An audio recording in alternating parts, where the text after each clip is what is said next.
Hello and welcome to the Talk Football podcast. It is season 4. We are back. I have got Paul Nelson. He is with me. He's a Spurs fan. It's early in the morning for me. It's late in the evening for him because he's all the way down in New Zealand. Welcome back to the podcast, Paul.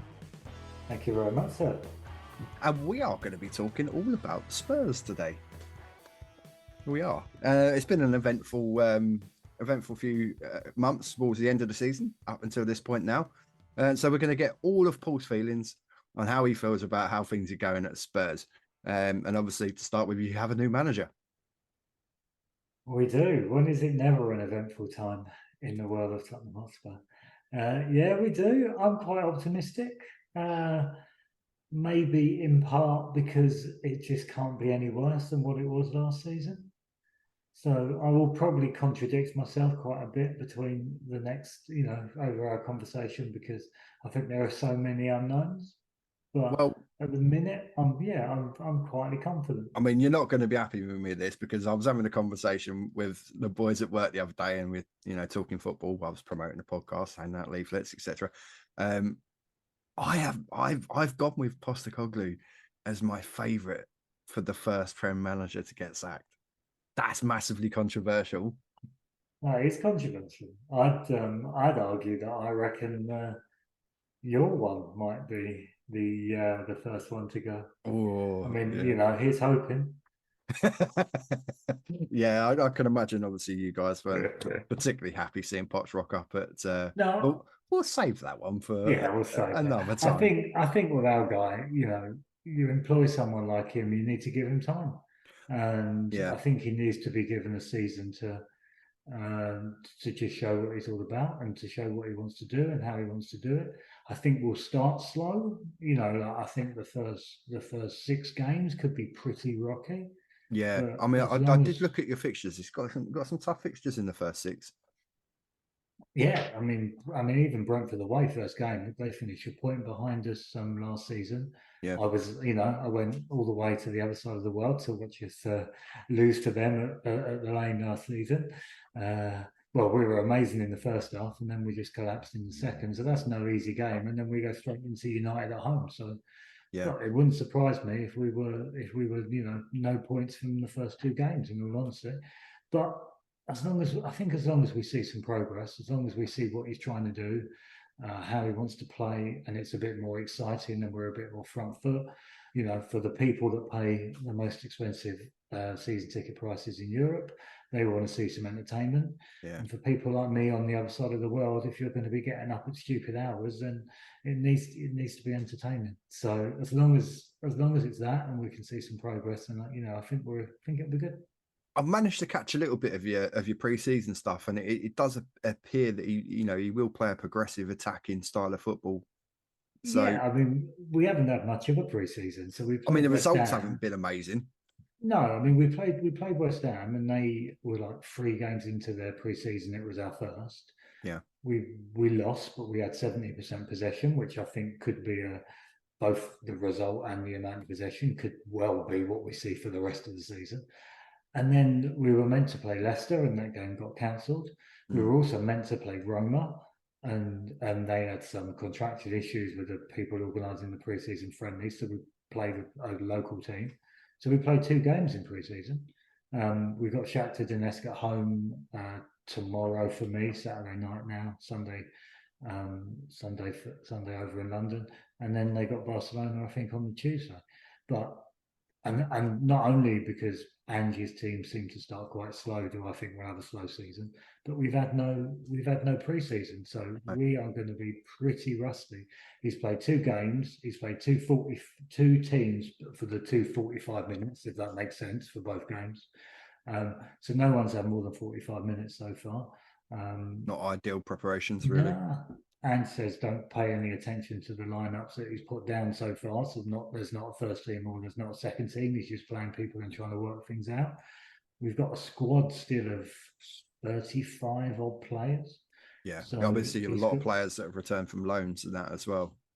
yeah. So he's Probably got a he's lot got of a lot of people would have sorting out forgotten to about. do. A lot of decisions that he needs to make. Who's going to stay, who's going to go. I think there'll be a few curveballs in that. People that or players that we've given up on as fans that all of a sudden might find themselves not only in the squad, but quite possibly key first team players.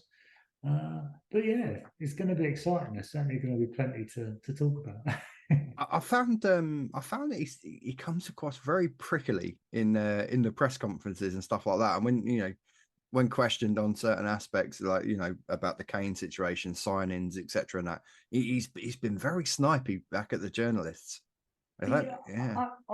I'm not sure. I think he was over the German idiot, who decided to bring that, The one with the Kane the Bayern picture with the Munich Kane shirt. shirt. Yeah, But I yeah, think other than that, I think he's just straight talking. And I think as a fan, it will be nice to have an English speaking manager again. So yeah, even with, the man whose name we shall not mention, as great as he wasn't necessarily the best at getting his point across in press conferences because, of course, he was reluctant to speak English, and English wasn't his first language. And then, of yeah. course, we had Mourinho, and then, of course, we had Conte, and in between, and Nuno, and then, of course, Mason, who was a lot better. But of course, they were only It wasn't that caretaker wasn't going to be manager a long. short shifts. But Yeah, now I think as fans we'll understand a lot more kind of what's going on because he can't hide behind the language barrier, which the no. last I 3, 4 key think it's a managers did. in terms of like a board level. I think it's a relatively clever appointment because should it not work out, I'd imagine, bearing in mind where he's come from and whatnot, I wouldn't imagine the contract would be massive. Um, is it? I think No, it was a 3 year deal. Was it 2.5 year deal? I Something like that. don't. Yeah, I don't envisage that he's on anywhere near as much as what Conte or Mourinho were. No. But then, So if it works I out, brilliant. yeah. If it don't, it's not going to cost leave you a massive amount of money to bin him off. But the ownership of Spurs are Teflon. I thought that Mourinho was Levy's last chance, and then definitely thought Conte was his last chance. Yeah. And I mean, the Conte one, I'm not to touch too much back on it. I think I mean, that was always going to be a short term thing because Conte generally doesn't stick around for any more than 2 to 3 years in a job anyway. But I was surprised that didn't work out. But yeah, I don't know. well, we should have learned our lessons from Mourinho. Really, we're just not the club that kind of that type of manager doesn't particularly suit us. He's much more the project type manager of Poch or of what Ange's or Arnie Slot and all the guys. So we're going back much more to Yeah. our roots or our culture, I think, which we've definitely lost over the. We've gone so far backwards since. Yeah, going after the big name managers, etc., trying to bring Yeah, that sort of like instant success just to get a trophy, any trophy, get a trophy in the cabinet and see if that can make that may builds a little bit of momentum but or something like that.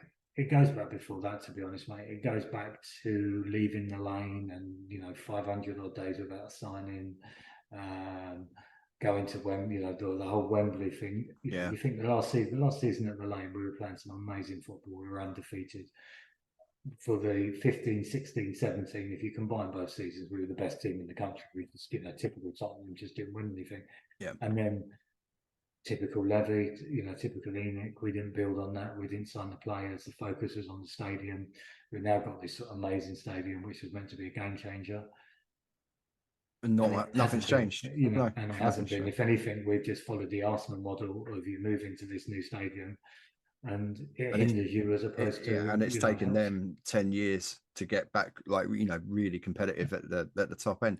I think the Yeah, yeah. danger, obviously, with what you're saying as well, is that there's so many. You've got Newcastle at the table now. Man United look like they're going to be back and competitive. Well, obviously, my boys were spending stupid money. Doesn't necessarily mean that we get that right, but I think that it's become, when they talk about like a top six and all that now, 6 into 4 clearly doesn't go.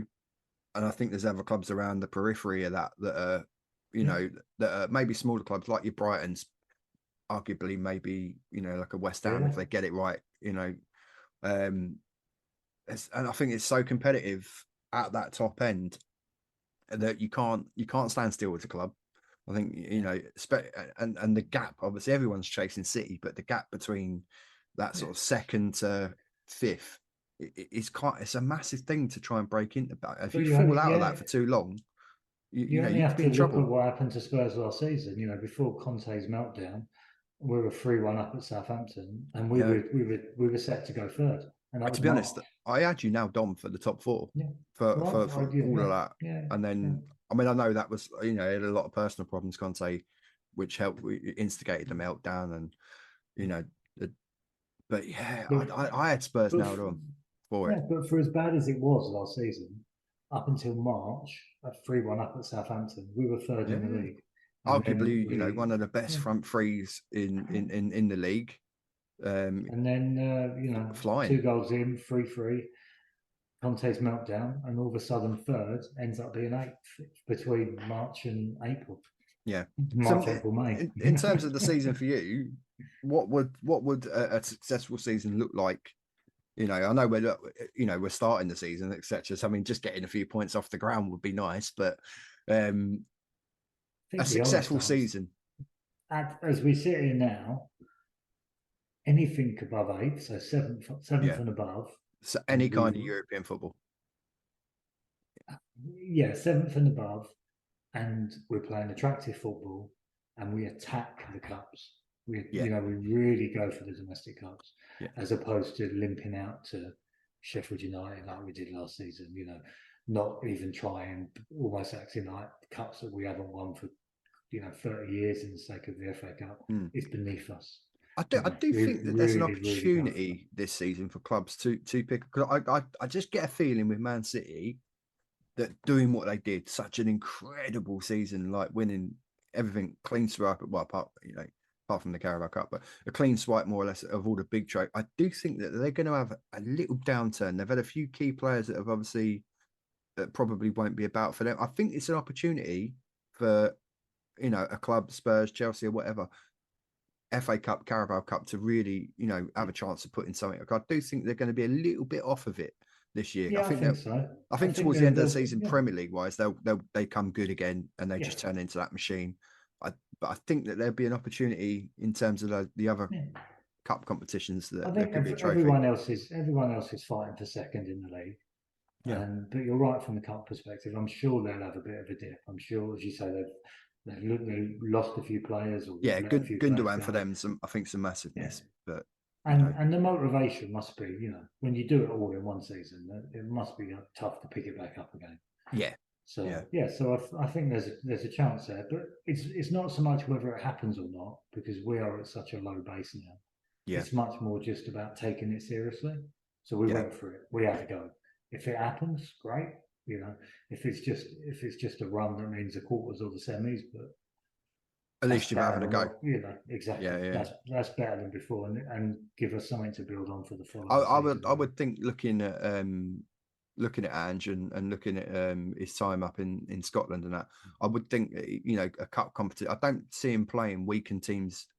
I think he'll rest one or two here and there.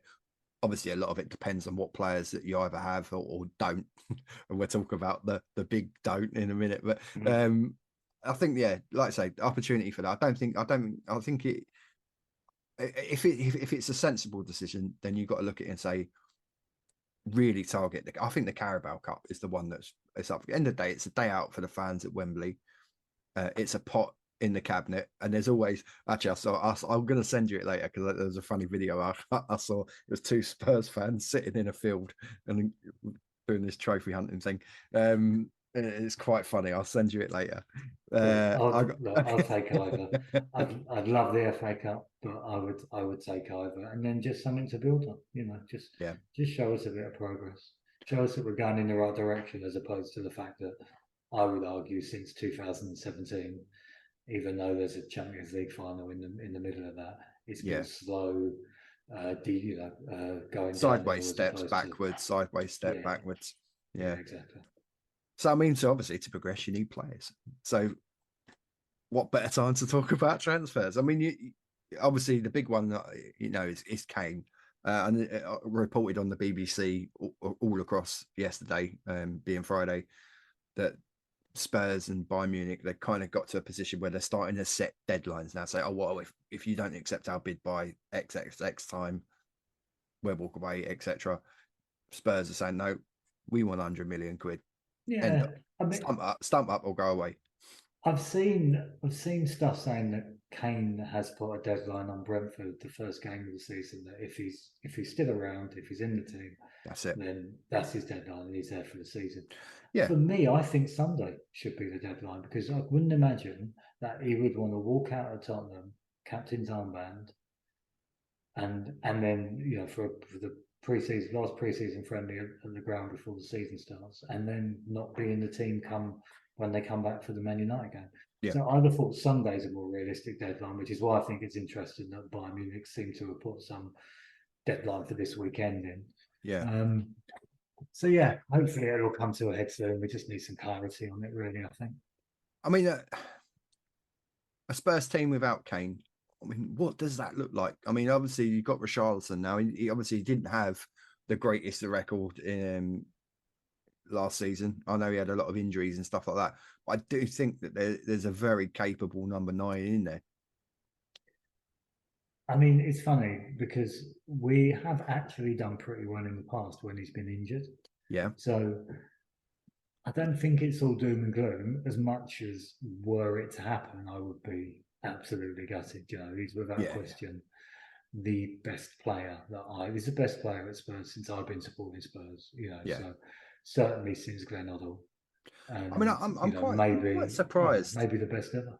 that he's looking at leaving the Premier League because I was nailed on sure that he'd want to go. I think records for Harry is quite a big thing. I know obviously becoming Spurs leading all time, it was massive for him. The pride with his family and everything. You could tell that from the social media, etc. And I did think. I mean, obviously there was a bit of interest from United.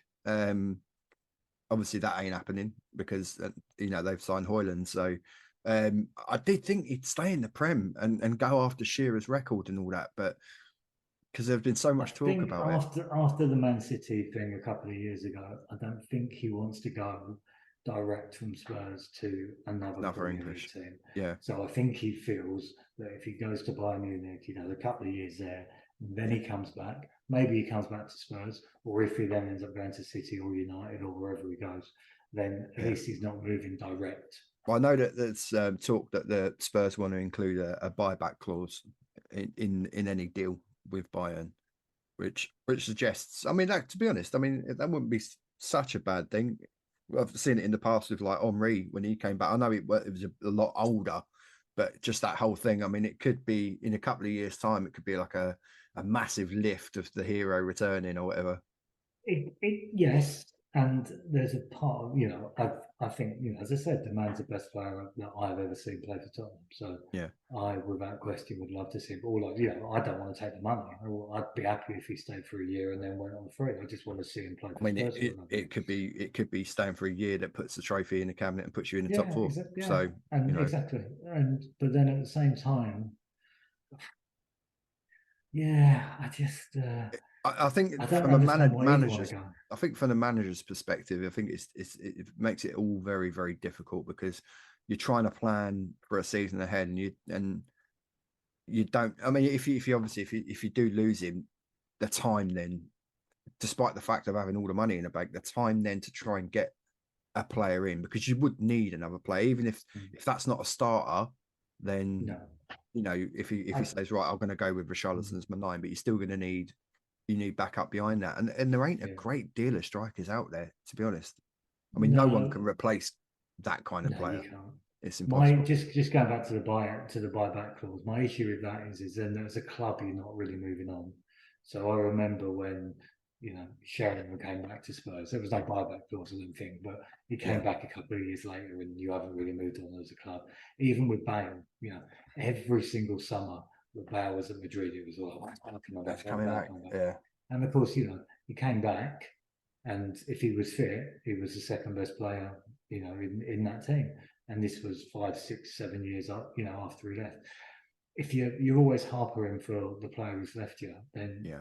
you haven't particularly moved on, as a club, I think. So the buyback clause would make sense. And as much as I'd love to see him back again, it's not really a club moving in the right The right direction if you're no, just waiting for you're biding your waiting for Kane time. to win a Bundesliga and then he comes back. It's just Yeah, doesn't really make much sense. As far as replacing him is concerned, maybe that's what Richarlison's was about. Waiting for. Yeah. I But think, yeah, he, long term, it was always an eye that Richarlison would be a natural successor in that. But I think even with him, it's been the same mistake that we've made with trying to fill the squad out around Kane for the past 10 years. Yeah. In that we never get anyone of an equal level, of an equal ability who just plays up top.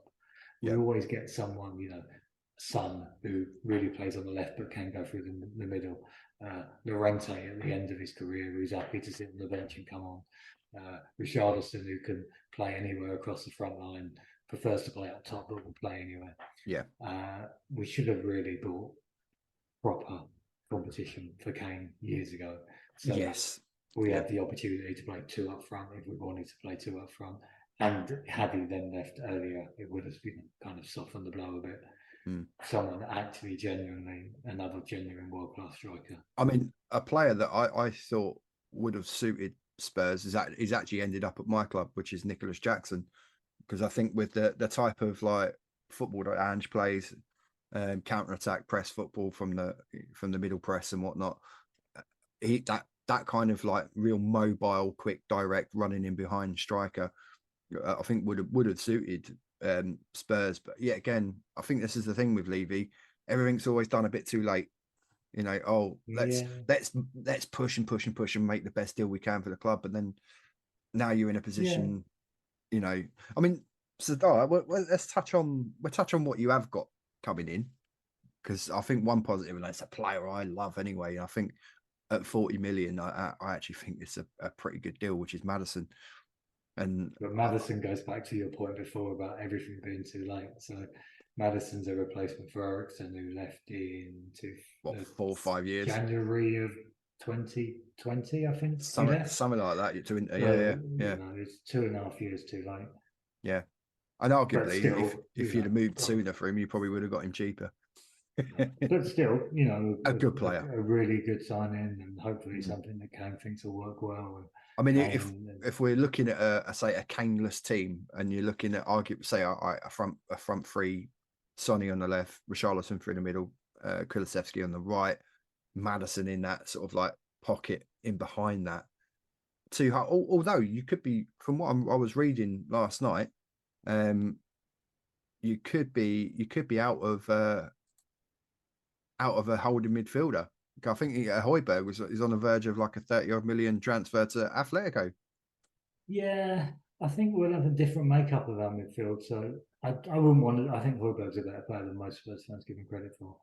I think he does what the manager tells him to do. So in the previous managers have told him to pass backwards and sideways, so he's passed backwards and sideways. But when he's gone forward, he's gone forward. He's proved he can score goals and he can assist and he can be a good player. But I guess the problem is we need to raise some cash and we need to get rid of the massive squad that we got. I think it's about 35, 36, maybe even 37 players. Yeah. My only issue with Højbjerg will be Lloris looks like he's going to go. If Kane goes, if Højbjerg goes, that's the spine of the team, and not only the spine of the team, but that's basically all the big voices and all the captains, really. So if them three disappear, I just have no idea who would captain the club. So I think that's a risk, but I can understand from a financial perspective why, if Atletico put up 25 or 30 mil, when we've got Basuma, Bentancur, Skip. And I also think we'll only play with one of them. So you talked about the makeup of the midfield. I reckon you'll see like a 6, which will probably be Basuma. And then you have Maddison as a 10, and maybe like say a Lo Celso as an 8. I think we're going to be that attacking in the way that we play. And then because the fullbacks kind of invert, don't they? So they don't kind of go up the sides; they go more inverted. So they pack up the midfield, which allows you to be a little bit more attacking with your midfielders. And this also works, and he runs, and Maddison's a runner as well. So yeah, that's partly why I think it might be quite exciting. We've got to stop shipping goals, mind, because we shipped 63 goals last year. And if we got this massive high line and we don't get in centre half in, we could be shipping 80. Obviously, you've been linked with, I think the deal's pretty close with the Van der Ven. I've never heard of him, to be honest. It's not something that's ever come across my radar. Mickey Van der Ven. he has a lot of pace from the look of it, which they need if we play with a high line. But he's young and he's raw. Dutch under 21. Can also Yeah, play left back, which would be handy. Although we've got so many left backs or full backs or wing yeah. backs. I know you're But trying to get Longley back as well, but they're haggling over the no, price. But I don't I know. don't. I'm not sure that was a signing that worked out last year. Really. It's just Levy trying to do it on the cheap. We need to sign Yeah. two quality centre I halves. mean, he's Personally, haggling over 13 million quid. You know, yeah, I and mean, in today's market, I mean, I know he might not be, but in terms of like squad depth and all that and cover, um, I think 13 million quid on a 26-year-old French international centre back, just pay the money. yeah, but he's not very good. We shouldn't even be looking there. And I'm Romero is the best centre half we got at the club, but I Yeah. still think most Spurs fans massively overrate him. Mm. And he annoys me because I, he's I, I, always injured I, 2 weeks before the international break. yeah. So we're always we need another centre I half on think top you of need. I Van de Ven think if he comes I, in. I know this lad that you're looking at is young, but I do think another experienced, um, maybe an already established Premier League centre back. I know that. I mean, there was a little bit of a whisper around Maguire. I know West Ham have been pushing for him, but there was a bit of a Spurs whisper on that as well. And for all I the would, stick that he's yeah. taken at United, I still think that because Romero's got the pace and all that, which would then I still think you know what I think Maguire and Romero as the two wouldn't be the worst thing in the world for you. I I wouldn't be against it, to be honest. I think there is a player there. Yeah, Like sometimes you just need a change of scenery. I I think he'd think do a so. decent job. And I think you need to maybe an arm around the shoulder and just a manager to say. To be fair, for England, he's never let England down. Let's Yeah, be exactly. 100% clear on that. Yeah, yeah, This is a yeah. guy that's taken us to a European Championship final. You know, done well in the World Cup for England, etc. I think for centre half, he has a few goals in him from set pieces and stuff like that. He's a leader on the pitch, and I Well, think yeah, that's massive when you've got a fairly younger squad. So I don't see Spurs actually doing it or going for it. I think he probably will end up at West Ham, but I think that's a missed opportunity. yeah. I think you're right on Premier League experience. There's a Fulham centre half that they're apparently looking at as well. Yeah, Um, there's not much about centre half myself, is there? there Really, isn't there's not really. really much No, quality. you are you. I mean, we've just snapped up another young French centre back from Monaco. It's cost us another 40 odd mil, but I think the opportunities obviously are in other European markets, and that's if the Saudis don't get there first. Yeah, I mean, there's talk of excuse me, another guy in Germany Yeah. that we're after a Tapsoba. His name is again. I Do you haven't know seen what much of him, but I, he's I meant to I've I be a have, player. and I was Yeah.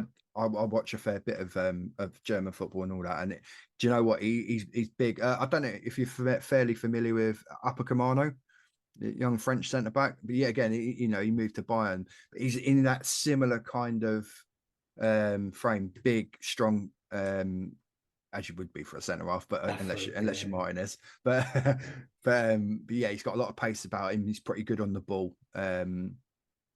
Yeah, I would say in terms of like physical stature, maybe a little bit similar to Davison Sanchez, Hmm. but a lot better. But better on the ball. but much better, but much Yeah. better on the ball. So that would be a good signing. But yeah, again, looking at, I think you probably for someone like him in today's market, you're probably looking in excess of 35, 40 million, etc. But yeah, that's a difficult one. But yeah, you are light on centre back, so that's something that's got to be addressed. Maybe even more importantly, so than the attacking situation.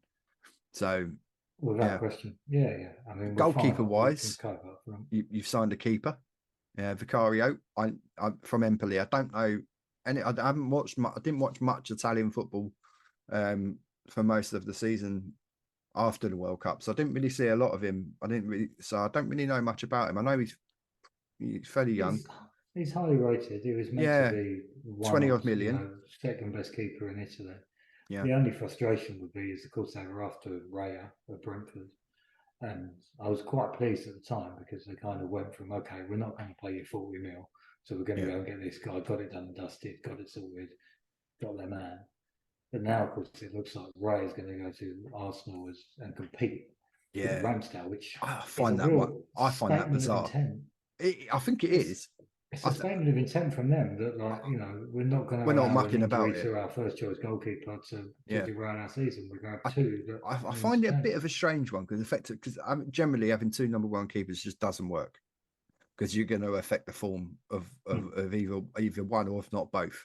And we've seen that at Chelsea with Kepa and Mendy that because we were chopping and changing and stuff like that. So I'm not sure for them if that works, which is brilliant for the rest of us because we want Arsenal not to do so well, But it just particularly shows us, particularly obviously us. But yeah, but it shows how yeah, serious they are. mm. They seem to be people. I don't know where they're getting this money from, but they're already the high spenders of the last few yeah, yeah, years, yeah. including you guys. But they're they're serious, aren't they? They Unfortunately, are. I think they've had a being so close to Man City last season. You're only talking a handful of points at the end, and so probably the board have obviously clearly looked at it and said, do you know what, the gap to them is not completely insurmountable, and maybe that's a message to the other teams in the league as well that you can get at Man City, but obviously it's going to cost you a fair whack of money, but. Yeah, I think they're there. I think you can get to them. So, like you mentioned it earlier, your squad's. I mean, you're maybe in a similar position to where Chelsea were. That your squad's overinflated. So there's obviously quite a few players that are linked with going. Lo Celso seems to be one that just none of the managers seem to fancy. But I quite like him as a player. there was talk when he was at Spurs before that he wasn't a very nice person and no one got on with him, but he seems to be a bit different now. Yeah, And and again, he was one before they went on the tour that the feeling was there's interest in him. We could get a few quid for him, and that could be a way of getting some money. But he seems to have impressed and done quite well on the tour. So yeah, it wouldn't surprise me if that's where the whole Hoiberg talk comes from, as in there's another midfielder that we can get a few quid from, and we yeah. actually keep Lo Celso. But yeah, it seems like everything's It's. up for I mean, grabs. I There's so haven't many looked, of them. but would Bentancur be back fit for the start of the season? No, it won't be No. back till about November. But they reckon that that's one of them injuries where you never know if you'll be Yeah, back it to the was an same level ACL, that you wasn't were it? before. Yeah, Yeah, yeah, yeah. So yeah, that's a tough one, especially playing in midfield as well. Because you're in there, you're throwing yourself about all the time. So yeah, it's difficult for the midfielder. I mean, another midfielder, of course, you lost was Winks off to Leicester, 10 million yeah. quid. I'm pleased for him on that front. That's a good deal for the I club. I think I think think that's a it's a good very good move opportunity for him. for him. I think he's better than the Championship, but I think Leicester on a rebuild. Unquestionably, I mean, a Yeah, lot of people forget that come 2019 Champions League final, for the hour that he was on the pitch, he was our best player, and yeah. he came back from injury. So you had him and Kane that both were injured and fighting to be I fit for the mean, game, I and certainly would have had he him played above Skip. amazing. Yeah, he played Yeah, brilliant, and of course, that same year he bossed the midfield in Barcelona, and I think it was the year before he bossed the midfield when we played Madrid. So yeah, he is a player. It's just been a bit unlucky. So yeah, I wish him all the best there, and it's a good deal for us. 10 million, yeah, 10 million for the guy who comes through your academy is success. It's yeah, success yeah. for him. It's success for the academy. It's what the academy's for. Not every academy player is Harry Kane, No, and very few of them are. So you have to make the money on the rest of them, invest it again, yeah. and I mean, hope that the next it's academy definitely guys can something that become we've pro. done. We've done down the years. We've made Yeah, proof in the pudding. Livermento going to Newcastle, 40 odd million. We yeah. get 15 million in that because I we wouldn't have liked him. Yeah, I'd have liked him at yeah, Spurs. If it's not for the fact that we've already got a million, right backs or right wing yeah. backs. Well, you obviously you He's a got good player. signed up. So Pedro Porro, you got him there. Jed Spence obviously back from his loan, and Yeah, he did very well actually out in France. So but he hasn't had a minute on the preseason tour. is he not? No, Uh, oh, I, so he must be going back out again. I think that's a missed opportunity because I think he's a very very good player. Seeing him in in that promotion team for Forest, and then obviously getting the move to Spurs, I thought he was going to be a really good player for you, and that one maybe having him could then allow Pedro Polo to play further forward. So if Kulusevski was a bit out of form, you could easily play him up there as a right-sided attacker. But I think you might yeah, see that anyway with Emerson, the right back. possibly so. Yeah, like you say, you've got a million of them. So Yeah. but so that's all I've got at the moment. That's all I've got on my list in terms of we've done the ins, we've done the outs, we've done the Kane, we've done your manager. So what else is there for Spurs fans to look forward to, really? I think for us, as I said, for me, certainly for us, I think it's just more about enjoying it, playing some good football, seeing the patterns, seeing what they're trying to do, and just having something to believe in because we've Yeah. had nothing really to believe in for 4 years. So now it's about having something to believe in and enjoying it again. You know, like it not being a chore. You know, before obviously I came down here and I was going every week. It was, in all honesty, it was a chore to go to the games. You know, I'm talking like Mourinho, and then Yeah. obviously Nuno just before I went. I've never gone before Conte, but that was a The football chore. I weren't mean, great. the weird thing with Conte was, of course, I'd be getting up in the early hours and staying up or whatever, doing it to try and watch the games in. So I'd watch every Spurs game, but I wouldn't really watch a full game of anybody else. And I forgot what good football was. And then towards the end of the season, you had the Arsenal Liverpool game.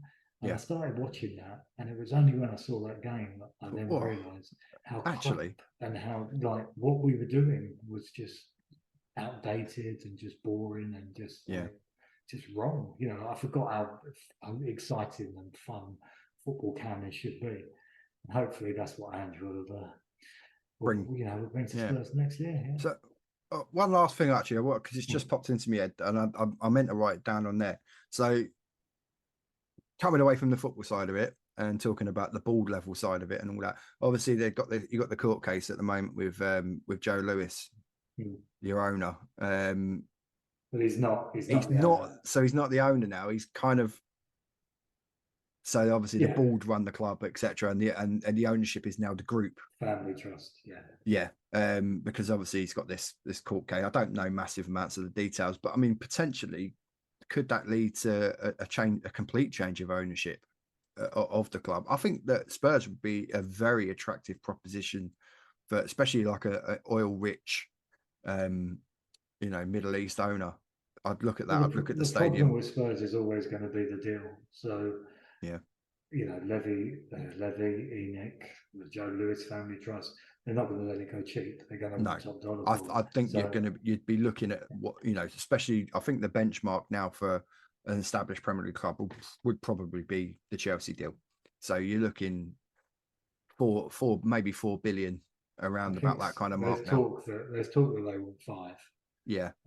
which wouldn't surprise me. And who's who's gonna take it for five? So unfortunately, I think we're stuck with them. Yeah. I'm very much on the Enoch out. I think Well, they've that would have been the next question. Yeah. yeah, the lack of ambition has held the club back. You know, be it 500 days without a transfer, the focus on the stadium and not Yeah. focusing on the team.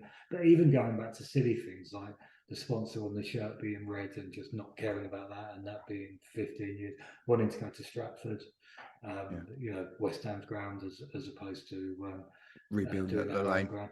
Yeah. It's 20 years of just like eroding the culture of the club, all in the name of profit Yeah. and And without any we've seen this success and before with without any American trophies to owners. go with it. Yeah, So other clubs, we've seen it with that first time around with Liverpool. The American ownership didn't work. Arsenal have had their problems with Kroenke. It's yet yeah, to be so seen whether we'll have issues with Clear Lake and Todd Bowie. But I don't know. I think the Americans come in with all good intentions, but what they have to realise is that the English culture of football, and with the fan culture in particular, it just doesn't work with the franchise culture of top level American sport. yeah, And the problem we have is it might be a situation of better the devil you know. You know, it's the problem within the Spurs fan base is very much split between kind of if you're in the account, then what's the alternative? And it's like, in all honesty, no one knows because no one knows who's interested. You can only then make a call on what your position is once someone fronts up and says, Yeah. They're interested and they want to buy the club. And you look, I wouldn't want Saudi as an example. I wouldn't want some kind of Yeah. oil rich or morally corrupt, owner I think of the the trouble club. is, particularly with world economies and stuff like that. I mean, that They're would the only ones. probably Yeah, would be the only ones. Yeah. yeah, yeah. And they seem to, for whatever reasons, they seem to have an endless pit of money. Yeah, I mean, it's sports washing, isn't it? It's a Yeah. bit like what your guy did, a long time ago. Of course. So Yeah. it's Yeah. I think yeah, if you dig deep enough into a lot of these rich owners, you probably find yeah, of course, murky pasts. yeah, yeah. Yeah. I think the thing with Enoch is there's always been this acceptance, or at least there's been this belief amongst the fan base of, oh, let them stay, but let them change. And I guess in many ways that would be my ideal position because, Yeah. as you say, you don't know who you're going to get, and You don't who know. actually can afford the club is probably not someone who you want to purchase. Yeah. But Enoch have had numerous opportunities to change. Levy has had numerous opportunities to step back. I mean, He steps back and then he steps back in again. even if you got rid of him, I mean, well, would the philosophy change? I'm not so sure it would. We need, well, it wasn't too bad under Poch where we had a manager who towed the line financially, but Yeah. he at least set the tone and the ethos for the team and the squad. Would Whereas obviously, talking of Poch, Mourinho and Conte, there was no plan. would you still welcome Poch back at the Lane, bearing in mind he's rocked up in Southwest 6? Not now. No, No. I'm sorry. I'm sorry. Those bridges are burnt. Yeah, and that's what makes it particularly sad. I mean, Because it makes a change because normally it's like you take an ex-Chelsea manager, so now it's like role reversed. I don't think we can do it now. I mean, No. when he left, I'm not going to be a hypocrite and say I didn't want him to go because you could see he was tired and it wasn't working. So I thought it Yeah. was the right decision to get rid of him. I'm not going to change history now. But I followed him at PSG despite PSG's dodgy ownership. I wanted him to do well. Wanted him to prove that he's a good manager and win stuff and be successful, and then ultimately come back to Spurs. But now he's made a choice. And he's dead. He's dead to me, unfortunately, and I don't think he can. I don't think he can return to the club now. No. And it's crazy because you go back through quotes and he talks about how Chelsea were the main rivals, not Arsenal. And Yeah. he was a manager of Spurs during the whole Battle of the Bridge, so he knows He knows the history. He He knows what it knows the means. team. Yeah. Chelsea didn't turn up for that whole season, and then for one game or one half, even they managed to turn up. So, no, unfortunately not. Dead in the water. Yeah, it's sad. It will be interesting to see the response he gets. Well, obviously, if we come back in obviously a few couple of weeks time or so, and maybe after the first couple of games of the season, we've seen a couple of performances. We can have a bit of chat about obviously the first couple of games under your new manager. We can look at the first couple of games, how Chelsea look under Poch. Comparing the styles might give us a bit of an insight into how a little bit of a window of view into where the season's going to go. I still think I mean the biggest problem for any Premier League club is the fact I think that the Saudi window is open for 4 weeks longer after the Prem window shuts. So and the way that they're throwing money about and trying and put the thing is if you're a player in the Prem, I don't care who you are, if that kind of money gets put in front of you, it's difficult to turn that down. You say it's a problem, but it might also be a benefit as well. So you talk about Tottenham and Chelsea with bloated squads, and then all of a sudden the transfer window shuts, and then but you've still got a market to get rid of some of these guys that no longer have a future. Well, and of course, if they know they ain't got a future, and Dombley, they're keen to go. Yeah, exactly. I think Dombley's been. I think I read it last night that he's been linked with like 11 million pound move. I mean, it's Galatasaray or something, a club in Turkey. If I was me, I'd be on the phone to the Saudi league going, hey, we need some bids here. You've got this great French player. It'd be amazing in your league. Come on, give me 30 million. He's yours. That's what I'll be doing. I'll put him on the plane. It's crazy, but yeah, I think I mean I am gonna write up. I've been doing some more research on the Saudi League, and I am going to be doing a pod on that, giving my views, etc. And be another little solo pod. I've done a bit more digging into the ownership. Obviously, the PIF that own Newcastle, they've bought 4 of the clubs. I don't really understand how that can work, where one owner owns 4 clubs within one league.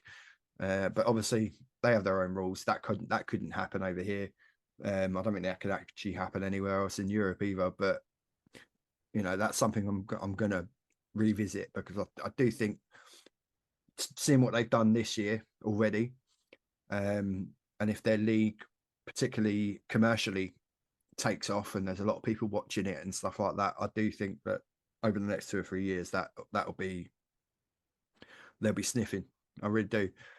And I think that has a commercial impact for all the leagues in Europe and the competitions as well. Yeah. So that's something I'm definitely going to revisit. So yeah, I think we're there, mate, on the Spurs. Yeah, so that's season 4, episode 1 of the pod in the bag.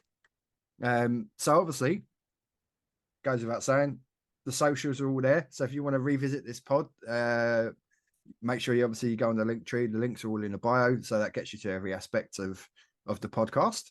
And I can see with Sam. That's Paul's missus. Hello, Sam. But so make sure you obviously get in contact with the show. I'm glad I've come back and carried on and started this and done it again, because I was thinking about giving up and not doing it, but then I had quite a lot of messages, obviously social media wise, saying, "Oh, when's the next episode? When are you going to do a pod?" And obviously I did the little one with Chelsea just to finish off, and now we've come back with this one. So we're back. Yeah, the pod's back, and I'm going to carry on. And I've actually completed my one promise. So obviously I said on the Chelsea pod when I did it that I would get one out at least one a month. So here we are. We've done it. And what better way to kick off than having Paul back and talking about Spurs, because it's a topic that could probably fill a million pods. There's always something going on at Spurs. We can always guarantee that we've got something to talk about with them. So yeah, there we go. All right. Well, I'm going to say thank you to Paul for joining me on this first episode. There we go. And we're going to have Paul back hopefully in a couple of weeks once we've seen a couple of games, and we're going to do a bit of a Spurs and Chelsea pod. So once again, thank you for joining me, your host Hodgie, on the Talk Football podcast, and we'll see you on the next episode. Once again, thanks to Paul, and thank you to everyone for reaching out recently. And bang, let's get ready for episode 2.